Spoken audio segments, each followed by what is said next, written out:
Well, ladies and gentlemen, welcome back to the Duke Football Coverage Podcast, brought to you as always by Bull City Coordinators. You can follow us on Twitter at DukeFB Coverage. Go to our website, bullcitycoordinators.wordpress.com. You can you can listen to our podcast practically anywhere that you listen. We're on Spotify, we're on Anchor, we're on Google, and we are on Apple Podcasts. Just recently made it on there.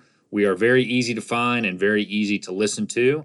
I thank you for your continued patronage of our site and what we're doing.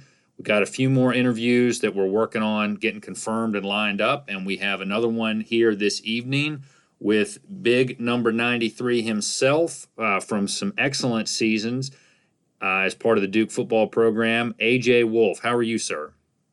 I'm doing fantastic. Super excited to be here. You're doing a great thing. You're getting some traction and growth, and I know all the listeners appreciate your work. Well, thank you, and I appreciate you taking the time to be with us, and I appreciate those kind words. I hope my dog barking in the backyard at the neighbor's dogs don't distract us too much, but we'll see how that plays out, right? There's some stuff you just can't prepare for. So.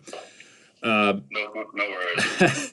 So before we get into the football, tell us a little bit about what you're doing now. Where are you? What are you up to? And what line of work are you in? Sure. So right now I'm actually in Austin, Texas. I'm here just working remotely in management consulting for a firm called Boston Consulting Group. But actually after my time at Duke and after I tried to go pro and I didn't really make it, I ended up living in New York City for 3 years and working on Wall Street. And that was a great experience, but I made the transition to management consulting last year. And then COVID hit, and I've been working remotely the entire time. How have you enjoyed the transition, or not enjoyed, as the case may be, the transition to more remote work as opposed to in-office work? I think it has its ups and downs, just like anything, right? I think it's amazing because you can have flexibility to work from anywhere. I've definitely taken that opportunity to travel. I've stayed with my family in Florida. I've stayed with my mom in Mexico for a little bit, and I've been able to work the entire time, right?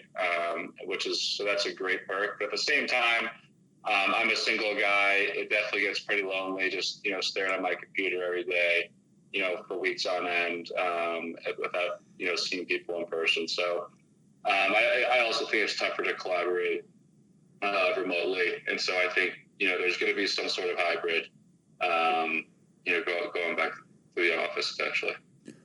I've been fortunate. Our law firm was small enough as far as personnel that we were able to keep going in this whole time. But what I have noticed is I have not replaced suits as frequently as I would have in the past. And so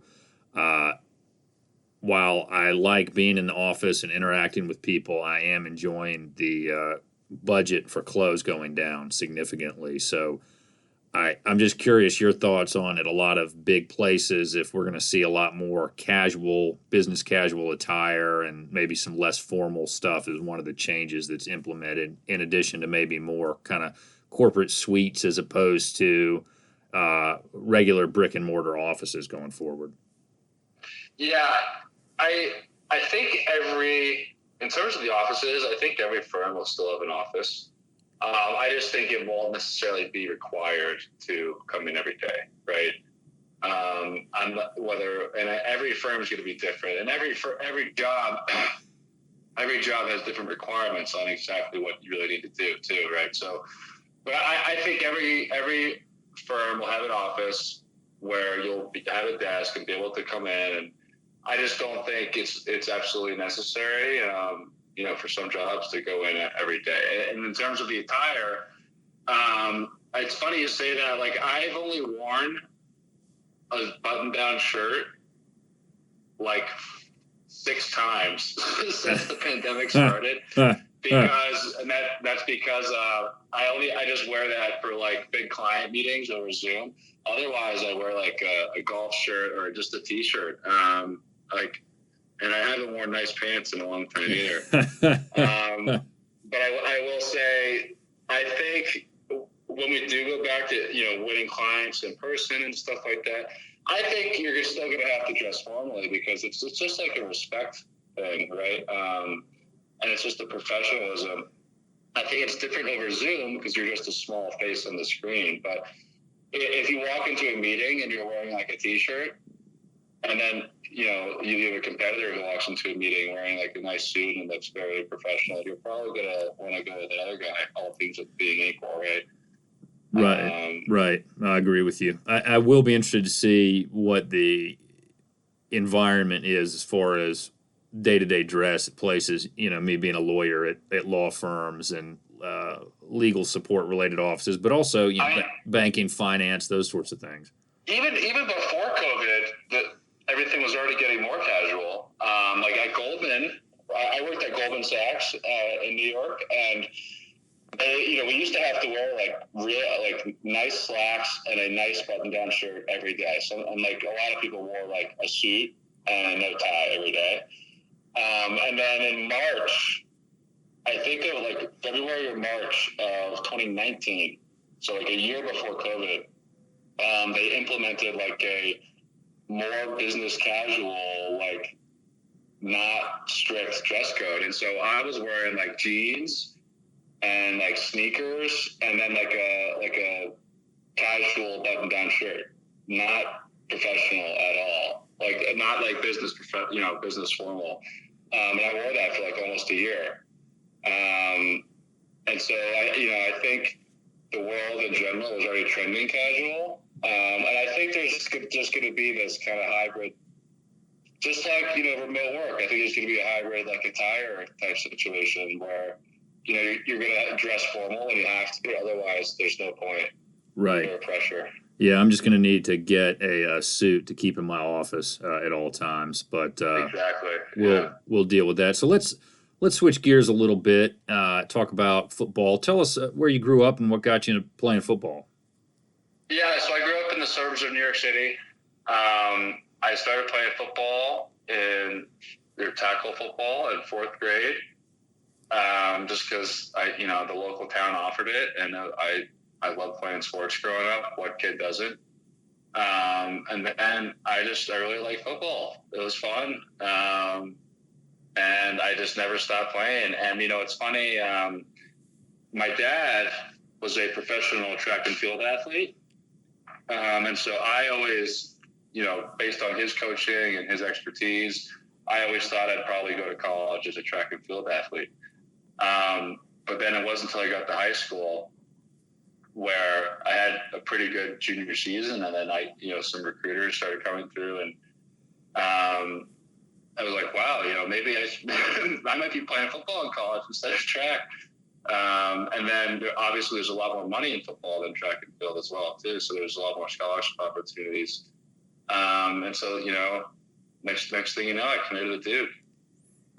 Well, the sacks on Trubisky that we remember from the 2016 season, we're all grateful that you made that decision instead of track and field. But tell us about what you played or what when you were running track. What were you competing in, and then what ultimately led you to go to Duke as opposed to some other schools that were recruiting you? Yeah, so in track and field, I wasn't a runner. I was a thrower, so I did the shot put and discus. And I was, very blessed. I was able to compete actually globally. I competed in meets in Sweden and Iceland and then Chile, in South America. And the reason I, decided, first of all, I thought football was a little more fun than track and field. I thought it's definitely more intense and it's harder on the body, but I think the intensity makes the team aspect more enjoyable. And also just, I was one of those guys that liked hitting people. So that, that was fun for me. Yeah, you don't want to. The reason I ended up, sorry, go ahead. No, I was just going to say you don't want to hit someone with a shot put. Yeah, exactly. And then the reason I went to Duke, I always wanted to go to a really great academic school. And Duke definitely checks that box. I also wanted to play high level sports. And so it was kind of like I was, looking at Stanford too. And then Stanford kind of put me on standby on the scholarship offer. And then, Coach Cutt offered me. And it was really just like kind of a no-brainer. I talked it over with my family, and that summer that I ended up committing, I planned on going to a bunch of camps across the country, like Boston College, Penn State, Notre Dame, all this stuff. But I didn't even there was no reason to wait, so I just committed to Duke and then canceled all my trips. When did you commit to Duke, and what you said it was a no-brainer? What about Duke made it a no-brainer for you? I think the fact that I got to play ACC, first of all, I had a scholarship offer, which was huge. And then two, I got to play ACC football with Miami, all these powerhouse schools, right? Great education, fantastic education. It was in the South. The weather was fantastic. It was a new experience for me. I really never spent any time in the South. And then lastly, and most importantly, I met Coach Cutt. He was a very impressive guy. And I really liked the feel of the football organization and team. And, this is in 2011. So this was after they'd had a few seasons where they did pretty well, but still hadn't gotten over the hump to a bowl game. And you could tell that something was growing there, and there were a lot of committed people, and it was a very tight-knit family that wanted to do well. And so I think all those things combined, it made it a no-brainer. It's interesting you say they'd done pretty well. I think the seasons you're referring to were 2008 and 2009, where they were 4-8 and 5-7, which was certainly pretty well for Duke, and reminds me of a saying of one of my former law partners that for trial, victory at trial is all depends on how you define the parameters. And those were good years for Duke, but at another football program wouldn't have meant a whole lot. Were you leery at all about going to a school that had been known for really bad football for a long time? I wasn't. And then, it's funny you say that exactly. But, to your point, a 3-9 season is awful, right? But for Duke, it was a great improvement because they were just so bad for so long. Oh, yeah. But I really wasn't. Because I didn't really, to be honest with you, I didn't think about it that much. There was too many other great things going for the program and the school in general that I just figured, look, I'm going to come here, work as hard as I can. I'm going to do everything I can to help this team. And, I didn't need to go try to get an offer from a team that won, 8 games a year, since they, it just didn't make sense to me. Right, and I think I was going to do a long post about that, so the people who are listening are going to get a little bit ahead of a little bit of insight to something I'm working on. You were there for, I guess, part of the program for 3 different eras of Cutcliffe football. I think the first 4 years were the renovation and rehabilitation era, right? And then when you, by the time you got there, right, you committed toward the tail end of that. But by the time that you get there, this is the ascension and the redemption period, right? They're going to bowl games, right? Yeah. 4 straight bowl games, they get a win. And we'll get into this a little bit, but I think the end of your time there, in my mind, it starts the what if era, which we'll talk about in a little bit, about maybe if all these people who got injured in 2016 and of course 2018 hadn't been injured, what would have happened? But we'll get to that in a minute. So I think you're an interesting person to talk to for this podcast, given that background and your time there. I'm just curious, before we get into the specifics of your time playing football at Duke, who was the lead recruiter for you? It was Coach Jim Bowles, who is now at Oklahoma State, who's the defensive coordinator at Oklahoma State. But, Coach Knowles, he was I think the Northeast recruiting lead, and so he was my primary guy, and I think Coach Knowles was a Philly guy growing up, so he knew the area well, and he kind of stuck with me. Well, tell us a little bit about Coach Knowles. Carlos Ray told us that he was an aggressive guy as a head coach. Tell us a little bit about him. I mean, we all have fond memories of his time at Duke, and I think very highly of him and everything that he did there. But just tell us a little bit about him as a coach. Yeah, Coach Knowles is quite a character. Like, he's funny. He's a pretty cerebral guy, and a lot of the time he can be like pretty calm. Like if you run into him on the street, he's like the calmest, quietest, like most friendly guy, right? But then when he gets like either upset they didn't run a play correctly, or upset about how we're doing, or even or even on the opposite end, if he is extremely pumped about how we're doing, he turns into like an animal. Like, and as I'm saying this, one thing that flashes back into my head, like after the defense would have like unbelievable first halves, like 0 points, like less than 100 yards or something, and then he would be super pumped up. The defense was doing well. He would come into the locker room at halftime, and we'd have a big whiteboard up, right? Like, just so we could go over plays or stuff that we need to talk about. And he would like take the whiteboard, he'd start going, yeah. And then, the whole defense is yelling and going nuts. And then he would start banging his head against the whiteboard. He'd go, yeah, let's go. Go. And the whole defense would just go nuts. And so like, it was, I really like Coach Knowles because he did like kind of pick his spots on when to get super pumped up. But then let me tell you, like if you were the one that messed something up, you did not want to be on his bad side too. Well, I remember a lot of what we would see is one thing that I remember about the defense when he was there is it usually took a drive or two for you guys to settle in, or the play callers to settle in, to kind of get a read on what the offense was doing. And I would always see him on the sidelines kind of bringing everybody together, motioning you guys in with his arms and just saying, hey, calm down, relax. It looked like he was saying, just remember what we taught you. Everything's going to be okay. And then, you guys would just lock in after you take those first couple of hits and start to direct things a little bit more. Was that a complete misread on my part? Was there some truth to that? I mean, did you guys experience that?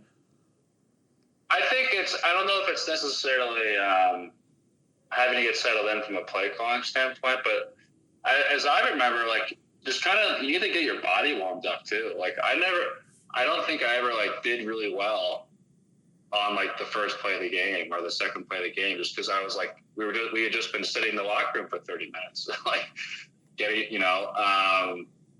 and so I think, you just kind of need to get your body a little warmed up, like get loose. And like, it's funny saying like you have to get loose at the beginning of a game, but I just think as the game gets going a little more, you kind of get in the flow, and you probably can read stuff quicker too, like you said.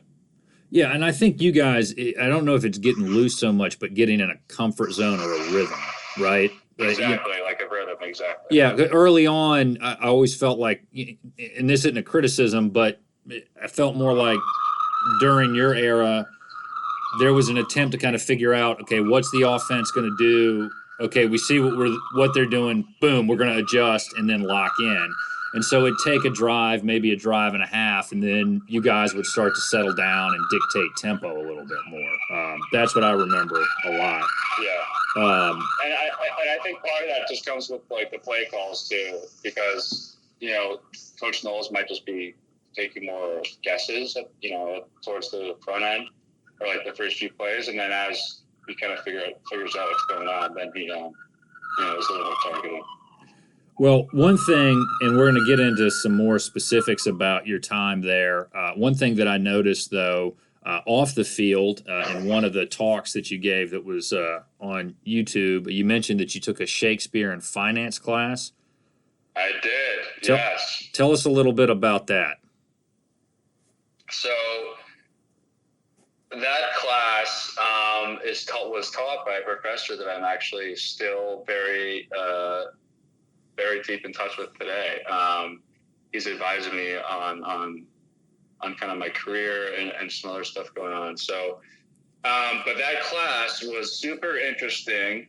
We read a bunch of Shakespeare plays, and then we basically took a lot of the themes from the plays and then applied it to just general human behavior, and then how that human behavior applied to finance and the financial markets. And so it was really fascinating.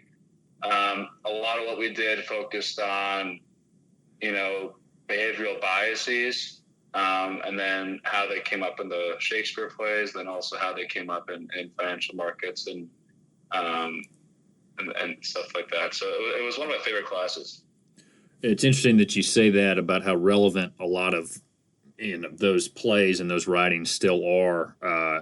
400 years about after they were written. I remember one of my favorite podcasters did an interview, and he's a history podcaster, and he said, one of the things I learned about writing this book that I wrote was how little actually changes over time, and that what you're saying about this Shakespeare and the finance and how relevant it is makes me think of that, and I think there's a lot of truth to that school of thought. I do want to ask you a little bit about your time at the years that you were at Duke, the individual seasons. When did you start, and when was your last year?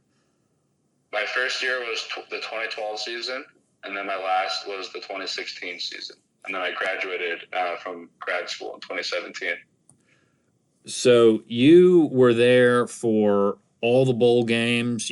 Your first, I guess, season on the field with eligibility was a great season when you guys won the Coastal and went to the Peach Bowl. Yep. You saw a lot of great things. You saw some down moments against Miami in 2015, which we can get into if you want, or if that's still. Oh, God. well, we'll hold off on that. We'll put a pin in that one. How about that? Okay. You've talked a lot about Coach Cut in general, him recruiting you, what kind of guy he was. Tell us what is he like to play for? Coach Cut is unbelievable. I don't think I've ever been part of an organization like it was just so when you would walk into the Yo Football Center, like no matter if Coach Cut walked by you, it was like an immediate Coach Cut's right here, like I gotta look sharp, or he just had so much respect from everybody that it was pretty astounding. And I think he got that respect because he worked extremely hard. He really cared. And I think the differentiation that Coach Cut has from a lot of college football coaches is that he really cared about all his players becoming great people too, and not just great football players. And so, and Coach Cut, he was very philosophical and very inspiring. And he didn't just, and don't get me wrong, just like any coach, if you're on his bad side, you're not going to be in a good spot. But as long as you were trying to do the right things and you did your best, he typically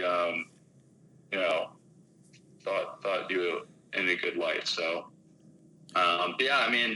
does that answer your question? Do you have any more follow-ups or specifics? No. Well, probably stuff that you're not allowed to get into about maybe some specific play calls or system designs. But so anyway, no.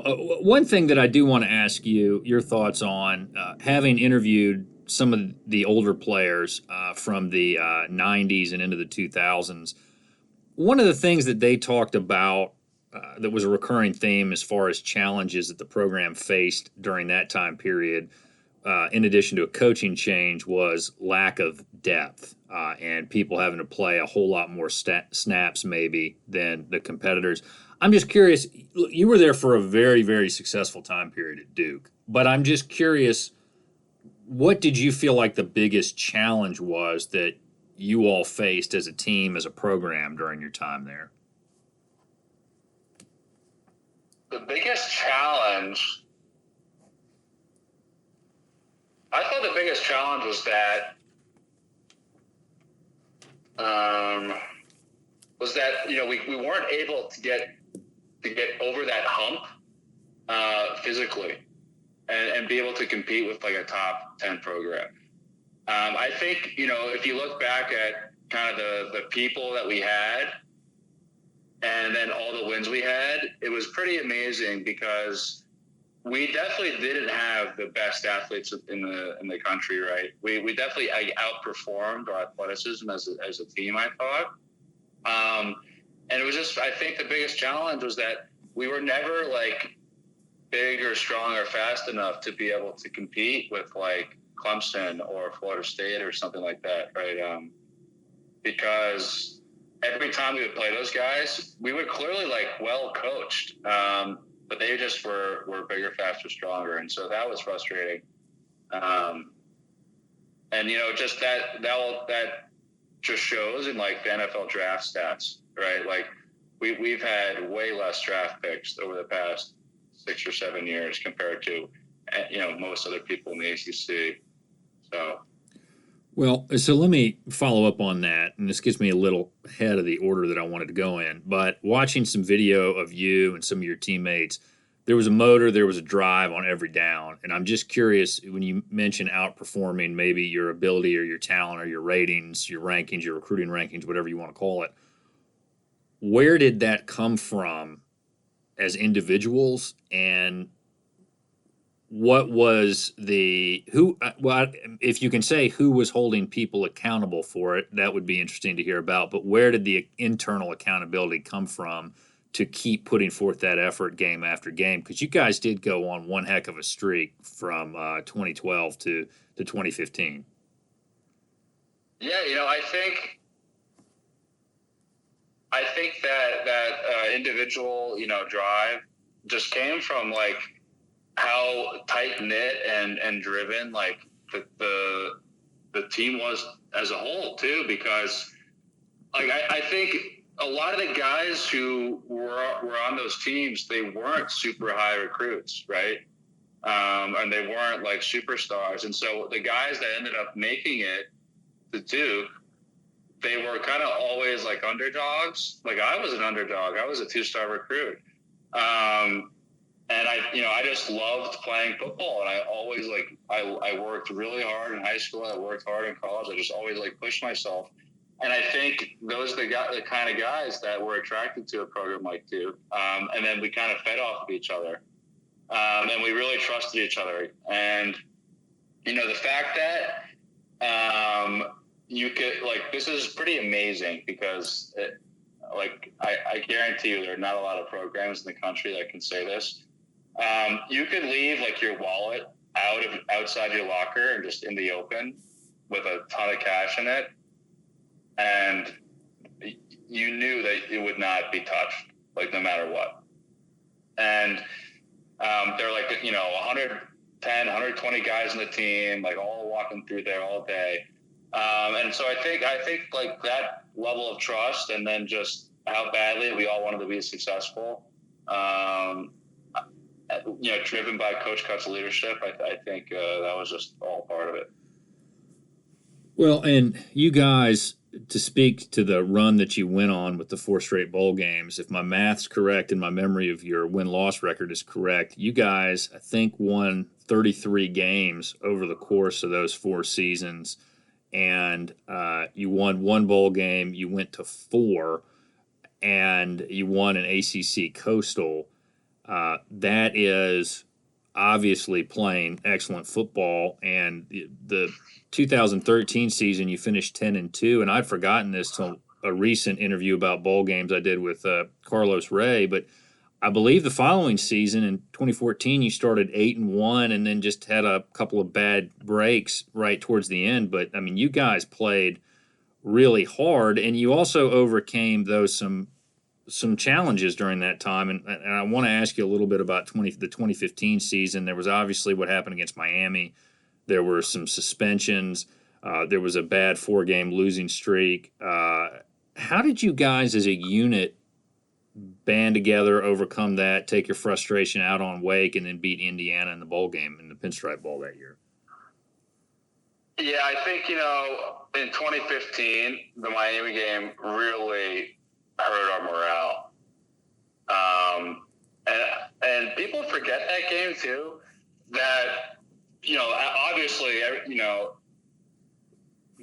the big story of that game was, the touchdown, and then the penalties, and that got called back, and then all that stuff. But people forget that was an unbelievable end to the game before the kickoff.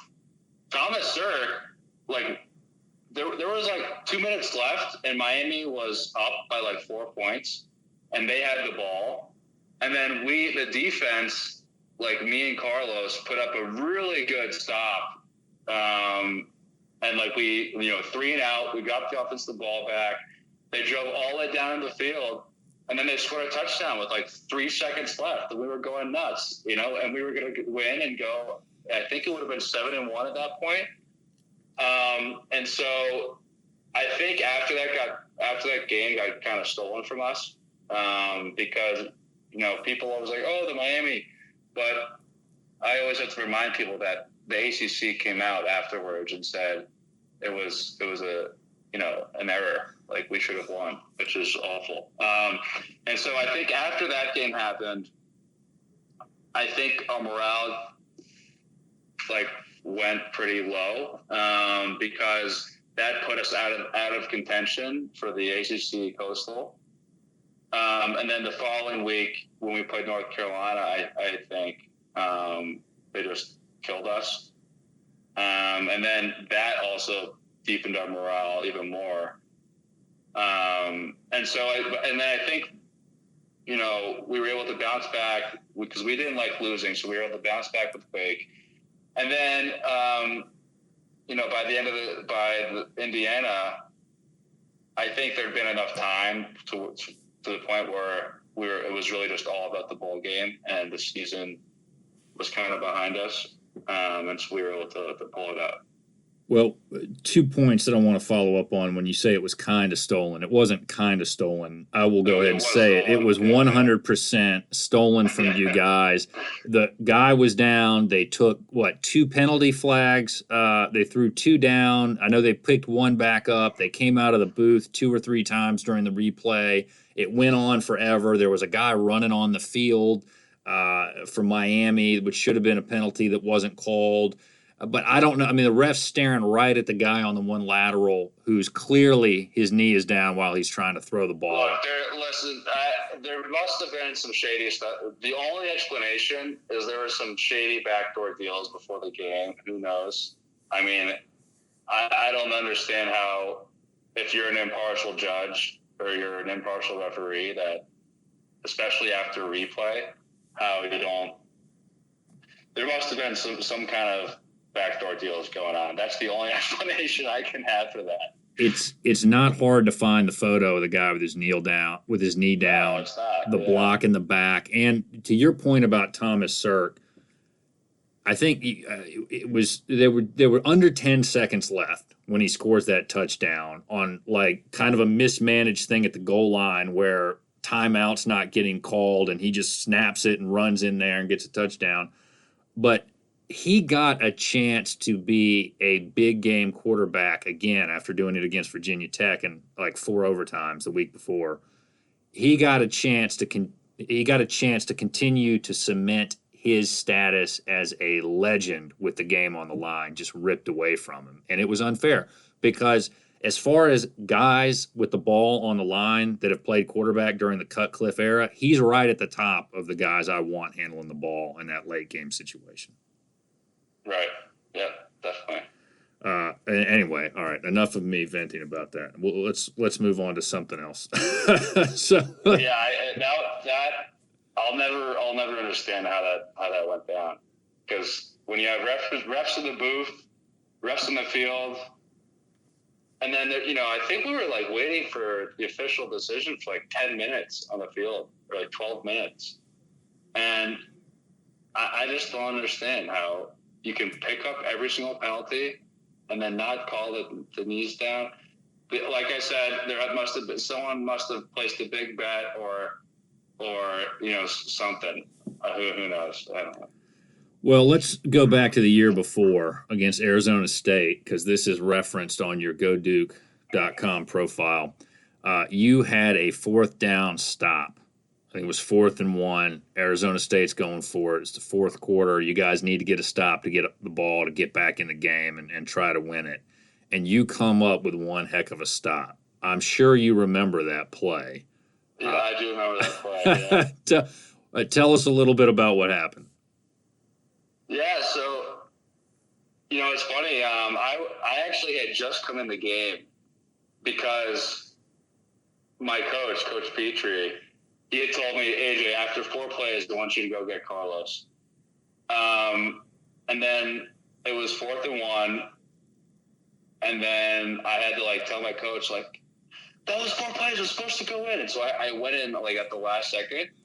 And then the play call was basically stuff the gaps. It's going to be a run up the middle, just stuff the gaps.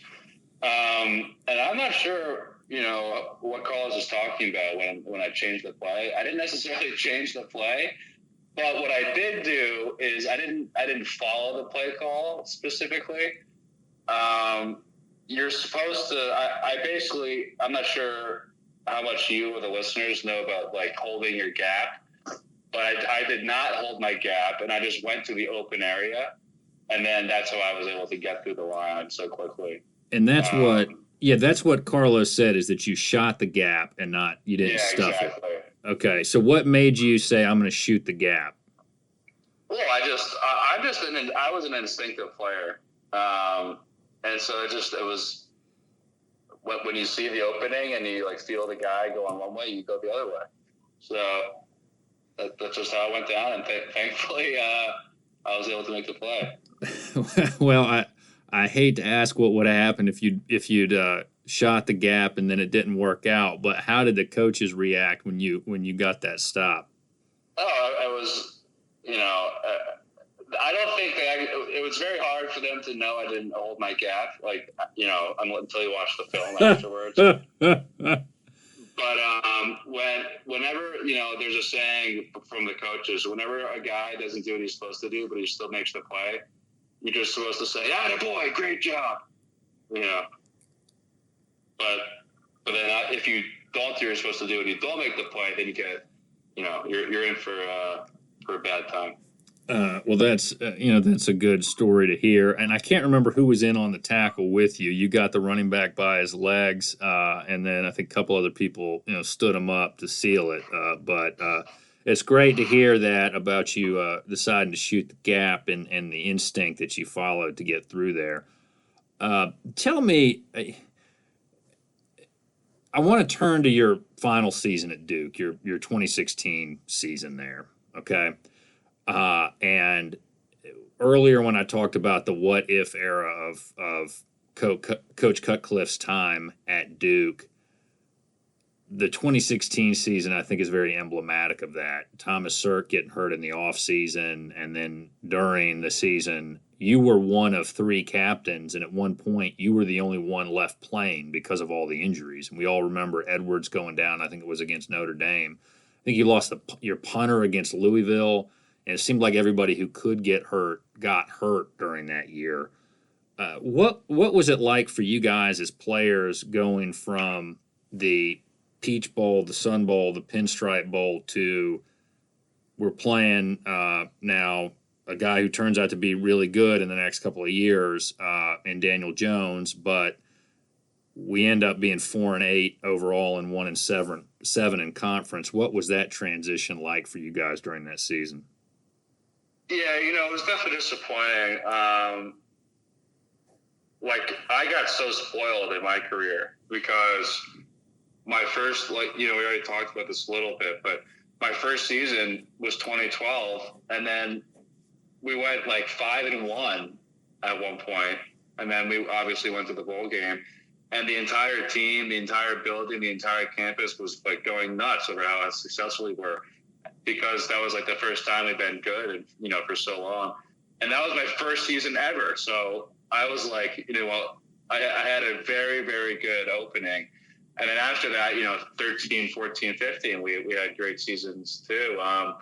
And so 16, it was when you're used to winning, losing isn't fun, right? But all you can do is just do your best the next week. And so I think we did a great job with that last North Carolina game, or the second last North Carolina game, because we were not doing great, and then we were able to pull it together for that game, which was awesome. Well, that was great, and people who listen have heard this, how that game got me through a trial that I was getting my brains kicked in on, and I knew we were going to lose, and we did. But that game Thursday night during trial prep helped me get through it, and that was that's awesome. Yeah, no, that was a much needed respite from a very, very difficult and long trial. But I think in one interview you had something posted on your locker that season that was maybe last day or last play that you had in your locker room that was very. Yeah. Thinking about it. Yep. Go ahead and tell us what it was. Yeah, it was last. That's funny. Now that you said last day, no, it was definitely last play. And so basically, I was just trying to remind myself that any single play out there could be my last, because if I tore my ACL or something really bad as a fifth-year senior, my career in football is probably over. I wasn't, a budding NFL star draft pick, and so if I kind of had an injury, it was probably going to be it. And so I just wanted to try to remind myself that as much as I could, to make sure I'm going as hard as I can every single play. Well, and I would encourage people who are listening to go watch some of your highlights. You would get just as excited for a tackle or a sack against North Carolina Central as you would against Miami or against North Carolina. And you guys, I felt like at the top, demanded, hey, we may be struggling this year, but we still need to compete at the same level we did the years before, right? Exactly. Yeah. And I'm curious, how did the coaches deal with that season? Because I'm sure it was hard for them every time they turned around, one of their starters was out, and they're trying to, fill a hole. Yeah, I think the coaches, like just like same thing like in life. If you're having a tough time in life, and just more bad stuff just keeps happening, like you only have one option, and it's just to keep moving forward with a positive attitude and try to do the best you can, right? And so I think that's what the coaches tried to do. That's what I tried to do. And at the end of the day, too, like, I try to think about the bigger picture. I was still able to play college football, in an ACC on a full scholarship and on a great team. And so I just tried to enjoy it too. Just really enjoy the practices, the games, and everything. And I think that 2016 team would have been really good, but for all those injuries, because you just lost some guys who were real hard to replace. We lost so many close games too. I mean, I think Georgia Tech game we lost in the last few minutes. The Virginia Tech game we lost in the last few minutes. Yeah. So. Yeah. Well, let me. I'm going to switch gears a little bit, and then I'll close something on Duke. But before I forget, you said you competed in Chile. Is that right? In track.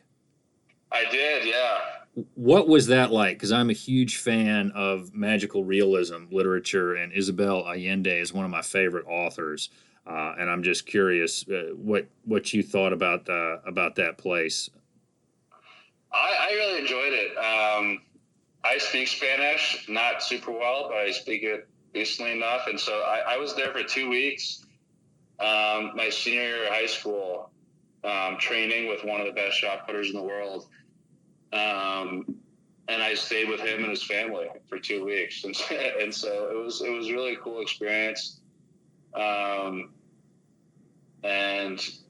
yeah, I mean, I was basically just preparing to try to have a really good senior season of high school track. It's very different from the U.S. down there. One of the first intros to Latin America was like the kiss on the cheek for everyone that you say hi to. Yeah. And I thought that I was a little thrown off by that at first, but I really liked it down there. Well, that might be a place that me and my wife go. I don't want to take my kids to some place fun like that. They should, suffer to some extent, not get everything that they want, right? You, as a parent, you don't want to teach your kids to expect certain nice things, right? So, anyway, but let's go back to your time at Duke here for a minute. What was your favorite memory during your time there, on the field, off the field? What just stands out to you as your favorite moment? Oh man, I don't think I can pick one. I think some of my favorite moments are like standing on the field after like really, really big games. Like I cried after a few games, like with your buddy, with like standing on the field after like just being blooded, bruised, and battered, and like just giving everything you had, and then coming out on top. And there are a few games that come to mind. The Pinstripe Bowl is one, but then the Ford overtime Virginia Tech game, that was one of my favorite ever. And then the Notre Dame game was huge. And then also the UNC game we talked about in 2016. Like I felt like that was also senior night. That was my last time at Wallace played. So the fact that we were able to pull that off on Thursday night ESPN senior night, it was pretty special. What would you say to recruits who are considering Duke that they should know about the program or keep in mind as they're making a decision? I will say not only are you coming into a great football team and program, but everyone talks about Duke's a great school. It's a 40-year institution. It's not a 4-year institution, right? And I cannot stress that enough. I mean, I've been out of school now about 4 years, and the amount I got both my jobs from Duke connections. Like I didn't go through the traditional interview route or internship. It's all been from Duke people and Duke connections, and I'm still doing that. Like I'm still meeting Duke people, and you want to go to a good school not because you're going to learn a lot necessarily, but because there are a lot of really smart people that are driven and that are going to do big things. And you want to have that network and educate yourself with those people and surround yourself with them. And so I've taken advantage of that already, and it's paid off huge. And I'm sure it's going to continue for the rest of my life. So the alumni network's a big plus for you. Alumni network is huge. Yes. Yeah, my law school has a tremendously loyal alumni network, and I always try to pay that forward to graduates of W&L Law. I go out of my way to try to get them hired. So that's going to be part of your unofficial job responsibility going forward, just to prepare you for that. 100%. I mean, I don't know if you saw anything about this online, but with the Duke Football Future Initiative, the past few years, Devon Edwards, I think, is spearheading that right now, and I helped get that off the ground a few years ago in 2018, and And I think that's a great, first step for the Duke football program to help all the players get ready for life after football. Well, that's tremendous, and I'm glad to hear that you're doing that, and that segues us into another topic that we can close on. Tell us a little bit about your transition from player to former player and what that was like. It wasn't fun. I think no matter who you are, whether you're Michael Jordan, LeBron James, or Tom Brady, or you're just, a high school senior or like a walk-on at a college program, I think no matter who you are, it's always like a tough transition if you really love the game. I like barely watched, because also I didn't really leave by choice, which was a tough part too. So because I had some injuries when I was trying out, and then I didn't make it, and so I didn't really want to stop playing, and so I didn't even watch a single football game for like a year because I just didn't want to think about it. I think I watched a few Duke games, but other than that, like never watched the NFL. And never watched any other real college games really, because I just had such a sour taste in my mouth, not from like not fulfilling my dream. But with that being said, it is amazing how much time you have for other things in your life, but you don't have to work out 6 times a week and have a football game every weekend. I remember when I first started my job, and I had the entire weekend free from 5 o'clock on Friday to 9 a.m. on Monday. The entire weekend free. I had to do whatever I wanted. I was like, oh my God, I have so much time. So, well, what have you tried to do to occupy your time and to deal with not having, that routine set for you? Well, I still work out a lot. But to occupy my time, I spend a lot more time probably socializing now. Whether if it's with friends or family. But I also spend a lot of time doing stuff to try to get ahead. Like I'll work on these side projects like the Duke Football Future Initiative. On weekends, I try to get ahead for work. And my job can be rather taxing sometimes, so it's not like I have that much free time to begin with. But I just try to be the best person I can be outside of after football, and so that takes hard work. Well, I know what you mean about trying to stay ahead of all the work on the weekend for the coming week. I joke with people whenever holidays come up. I never know when it is because I'm just so used to going into the office every day. Because being a trial attorney, the deadlines are still the deadlines, right? I mean, it doesn't really matter if a holiday's coming up. And actually, it's funny, we had to reschedule a trial once because the court even missed that there was a state holiday, and that was an embarrassing call from the judge's chambers, having to apologize for that. But it happens, and it's just part of the work. It certainly keeps you busy, and you got to stay ahead of the competition. Well, you've been on here for about an hour. This has been a great talk. I've learned a lot. We've talked about a number of interesting things. What, if anything else that we haven't covered, would you like to talk about as far as the program, your time at Duke, the experience there, the alumni network, which is something that you can't really put a price tag on from the school? Just tell us anything that you want to talk about. Anything I want to talk about? Wow. I think the one thing we haven't talked about, we focused a lot on just the football team. But, as a Duke football player, that's just, a fraction of the time of your 4 years there. You spend so much time in the actual Duke community, whether it's going to classes, whether it's the off season, whether it's the summer, right? And just for all like potential recruits or all people that didn't go to Duke, like it was just so much fun. I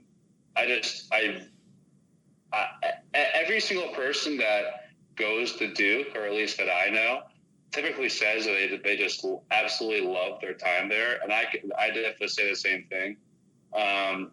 There were definitely some downs with football, especially the 2016 season. And football can be tough in the off season too, but I just really enjoyed almost every second of my time there, whether it was, working out with the team for football, or whether it was, hanging out with my friends after football at the bars, or, going to class, meeting interesting people, doing really, listening to speakers on campus. It was just really a fantastic few years. And then also being in Durham, it was such a cool experience. It's like I mentioned at the very beginning, I'm from New York, and I'd never experienced like Southern hospitality, or, just kind of the Southern culture in general. And I just absolutely loved it. Well, it's a beautiful campus, obviously, and we're all hoping that we'll get a chance to be back there for this coming football season. Two other things I want to ask you about based on what you said. One is football related, one is not. You had said that you kind of stopped watching football there for a little bit. Have you picked up doing that again? Oh, absolutely. I mean, I love football. I'm definitely over, not making the NFL at this point. It was just that one season where I was definitely following along with the football progress and how everything was going. But I think when you spend 16 years of your life doing something and then it's taken away from you, you kind of just want to take a break from all things football for a little bit. But, to answer your question, 100%, I watch football a lot. All right. Now, non-football related question. Did you develop a fondness for barbecue during your time at Duke? Absolutely. And it's tough because now I never really eat barbecue anywhere else.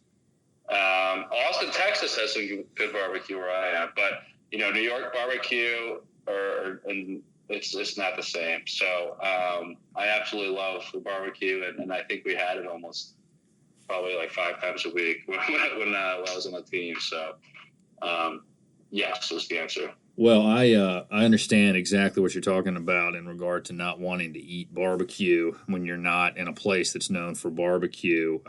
I lived in Charleston, South Carolina for 5 years, and my maternal grandparents lived up in Gloucester, Massachusetts when I was little. And so, man, I tell you, that was some good seafood. And I can't eat seafood anywhere else. If you got to ship it in, just take it away. Don't waste my time with it. I don't want it. So it can kind of spoil you, and then when you don't have it, you really, really start to miss it, right? Exactly. Well, hey, I just want to say I appreciate your time. Thank you very much for coming on.